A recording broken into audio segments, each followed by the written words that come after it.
Well, listen, thanks for speaking to us.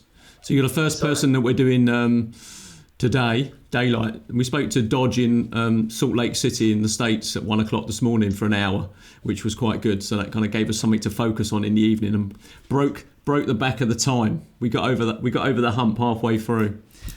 Now, I posted blog posts up throughout the 24 hours, and this section's called The Human Cost. So it's kind of the impact of conflict, if you like, in its broadest sense, not just war fighting, but sort of dictators, power struggles, fighting for resources and stuff like that. And obviously, some people may or may not know that your own journey ended up in Leicester at the age of 2, based on the fact of being expelled from Uganda by Idi Amin. Now, at the age of 2, I should imagine you don't really have many memories of that. But what's your memories that you can recall of talking to your parents about it, maybe, or your older brothers and sisters? I think the sort of main memories were really quite positive, actually, and mainly memories of what it was like living in Uganda. My family lived on a sugar plantation, which was owned by one of the sort of richest Asian families in Uganda. I was actually born on that plantation, and their sort of main memories are based around that and what life was like there. My dad was an accountant. He ran the welfare shop on site. There was a hospital there, which is where I was born. And the family lived and worked on the sugar plantation, and those are their memories. And when it came to sort of, being given 90 days, I think everybody was shocked. Everybody was shocked and stunned, wasn't expecting it. People were asked to leave with literally a suitcase. And quite often that suitcase was thoroughly checked, and a lot of belongings were taken away from people, and we had nowhere to go. A lot of the time, a lot of people didn't know what to do within that space of time. It was quite as you can imagine. Suddenly you've got a home, you've got a life, you've got possessions. To have all that taken away in a very short space of time, people, I would imagine, panicked. And I mean, we had family here. One of my uncles actually lived in Leicester. He, worked for a bank, and we decided to come here. But a lot of people came to Leicester because when it all happened in 1972. The city council here in Leicester actually put out an advert in the Ugandan paper asking people not to come to Leicester because they didn't think that they were able to cope and help, didn't have the facilities to help us. So everybody had heard of Leicester, and it actually backfired on them, and a lot of people came to Leicester. Those are some of the memories that, I think that my family have sort of shared with me over the years. And of course, the interesting thing, at the age of 2, you're aware but not really absorbing what's going on around you. But you've said to me before, I think it was that your sister was like a teenager, and so literally you're uprooting your life completely, isn't it? I mean, there's the impact on your parents, obviously, but someone like your sister who has no real control, not being an adult, over what's going on, and sort of being taken and being fully aware of maybe the reception when she's arrived in Leicester, or the trauma of leaving and stuff. Does she talk about that to you, or does she try to be positive? I think she tries to be quite positive about it. I mean, there's 2 sisters, 2 older sisters and an older brother, all who, both my sisters were school age, so they had to leave school. And when we came to this country, for them, it was, they were, I think, 15 or so years of age, and they had to start work because that was the only way that we could make some money. And it wasn't about sort of, following that education through anymore. It was about how are we going to survive. And the same with my brother, who had studied further. He's slightly older, but it was very much about survival, and my dad spoke a little bit of English. My mum didn't speak any English at all. So there was all of that to deal with. And one of the biggest things I think that the memories that I have from my parents telling me, my sisters telling me, was the language barriers, but also the weather. The climate change was a massive deal, and being sent to various camps around Cornwall and Devon, which is where we sort of started off for a couple of weeks before we were allowed to go to our chosen destinations, if you like. To live in a former army camp was how life started for us, with no warm clothes, not knowing what the food was like, having never tasted baked beans, didn't even know what they were. So it was a culture shock in so many ways, and the language barrier was a real big thing, I think, for my family. Sadly, none of which I can remember, but I've still got photographs of my brother, my mum, my dad and my sister, standing in a queue, and my dad wearing a coat that was donated to him as a refugee, and just looking sort of slightly lost, slightly confused as to out of place. Out of place. I don't remember any of those. Out of place, you know what I mean? That kind of the whole kind of displacement and feeling out of place. What's your earliest memory that is a reliable memory for you of being in Leicester? Sadly, it's not a nice one. The happiest ones, but I think one of my strongest memories has to be being at school, and being I think it's primary, junior school possibly.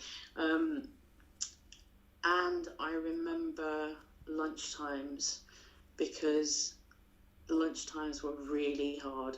You'd go into the hall and be served food that was so unfamiliar to you, and being forced to eat certain types of food, and things like trying to get across the fact that I was a vegetarian. I don't eat meat. I didn't want to eat meat, and being forced to eat certain foods like fish fingers was a real thing. I remember that quite vividly, and it's something that's always stayed with me.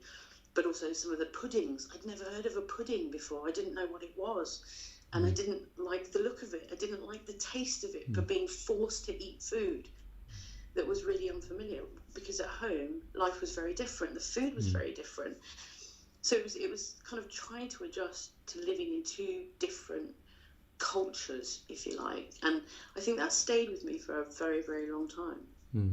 Now, fast forward X amount of years, and you're I actually typed veteran BBC journalist into and then got rid of veteran because I thought you'd have a go at me for putting that in. Too right, I would. Venerable. Yeah, venerable. Well, and so I've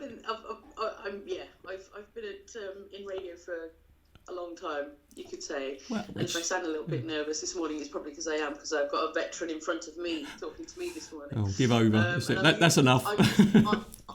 I'm used to asking the questions and not answering them, so this is been there for over 30 years, worked in radio for about 30 years. I've done other things in between, but radio's been my life for that length of time, and I've been really lucky because I've been able to use that as a way of telling that story of the Ugandan Asians. I went back to Uganda not once but twice, and the first time was really, really quite emotional, because I just got married a month before. We were planning to go. My father was really ill at the time, and I think that first trip was really, really important to me, because I wanted to go back because family had told me so much, and it was a really special place, especially for my parents. And literally, I think 2 weeks before that trip, my father died, and but I felt it was really important to go. because I wanted to tell that story, and I wanted to see some of those, try and feel some of those memories on their behalf. And it was a really emotional journey. It was really emotional in so many ways. On the very first day we arrived there, we walked into a temple, and we met somebody who actually knew my dad. So you can imagine, having just lost him 2 weeks before, it was really emotional. But I wanted to go back. I wanted to go to some of the places where I'd heard of, and people had talked about. I wanted to experience it for myself, but I also wanted to speak to people who lived in Uganda, and what it was like for them. What from their perspective, I kind of wanted to find out how they felt about the Asians being in Uganda, and feeling perhaps like that we'd kind of taken over their country, and we were taking over their jobs. All familiar, I guess. Wherever you go, even here now, it's a subject that people talk about constantly, and it was a fascinating conversation, because I'd never had that impression from my family or friends. It was never, I never felt that here. But when I went there, it was a completely different perspective, and I didn't realise just how much.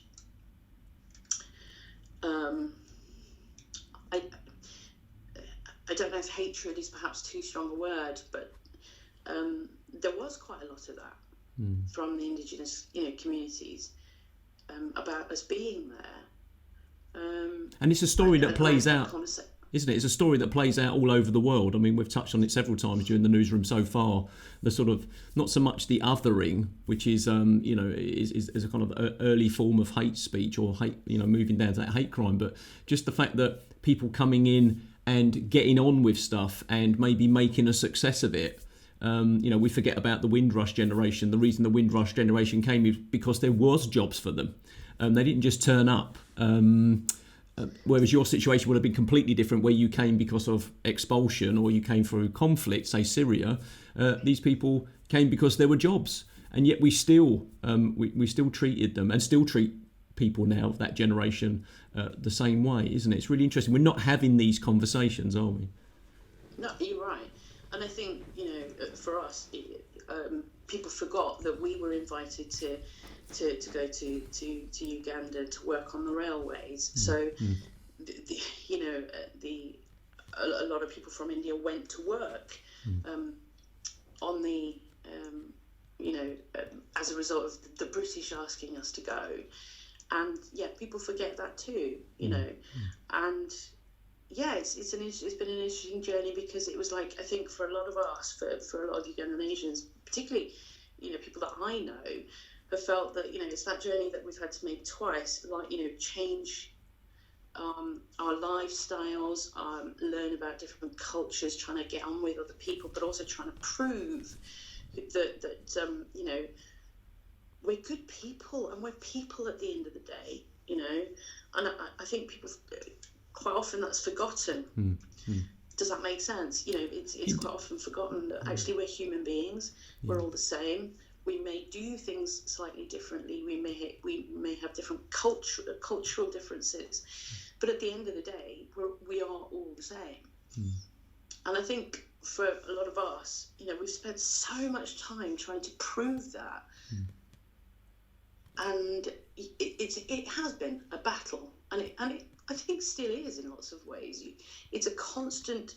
You have to prove constantly that you are just a human being at the end of the day. Just because I look different to you, I may dress differently to you, I'm still a human being, just like you.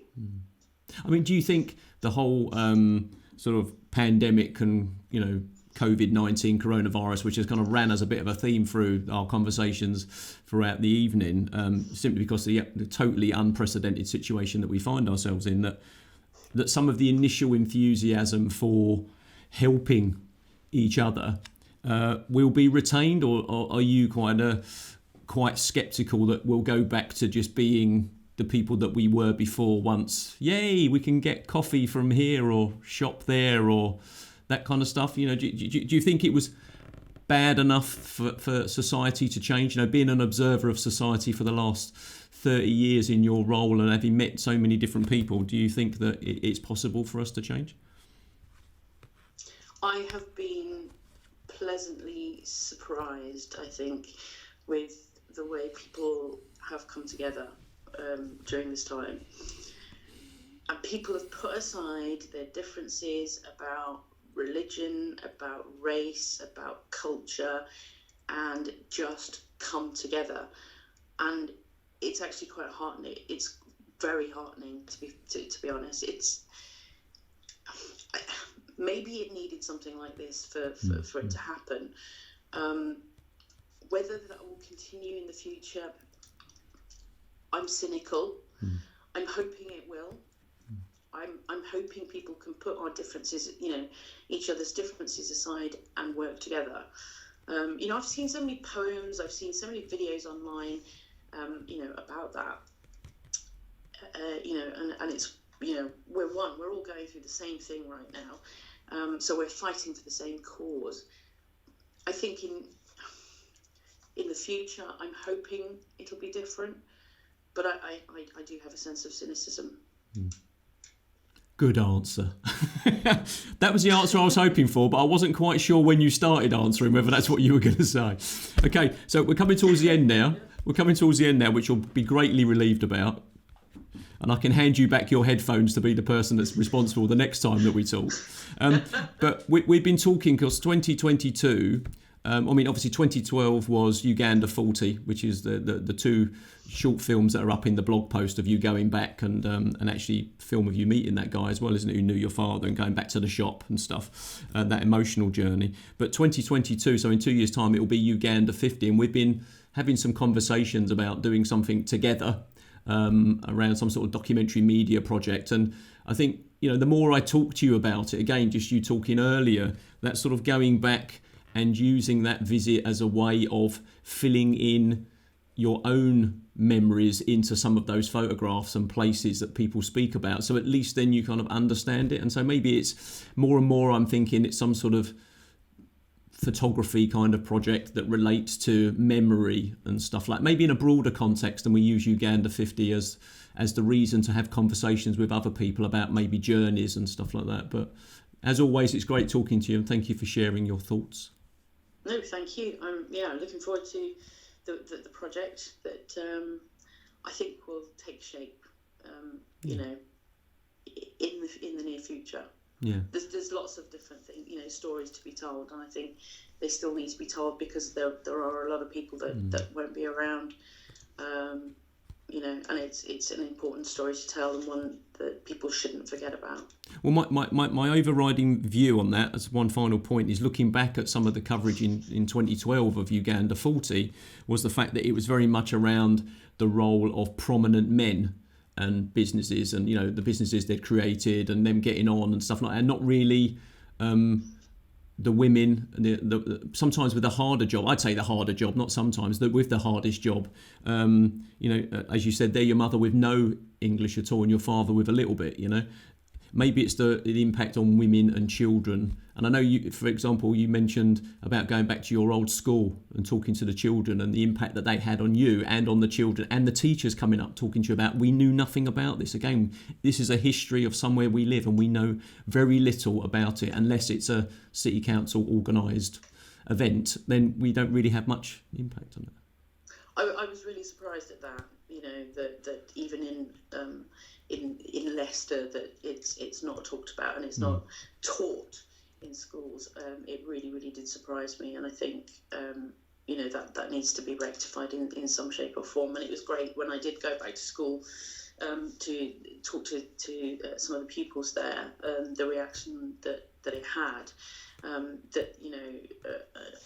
they've asked me to go and talk about it again in the near future once things have changed. But I think you're right in terms of over the last few times that I've been, certainly there is that whole sort of conversation about men and particularly businesses, and not so much of a focus on women. and they've got a story to tell, as you say. Yeah. They were the ones bringing up the children. They were the ones, at home, looking after the young ones, and what it must have been like to kind of travel with 1, 2, 3, 4 children, leave, not once but leave twice on occasion to a different country, with no possessions, no language skills. What it was like from their perspective, I'd really like to explore that in more detail. As you say, perhaps the harder job. I think you just wrote the project then, didn't you? Right, I need to remember that and write it down. Luckily, we've recorded it and you can't go back on it now. Thank you very much for talking to us. Pleasure. Thank you for asking. See you later. Bye.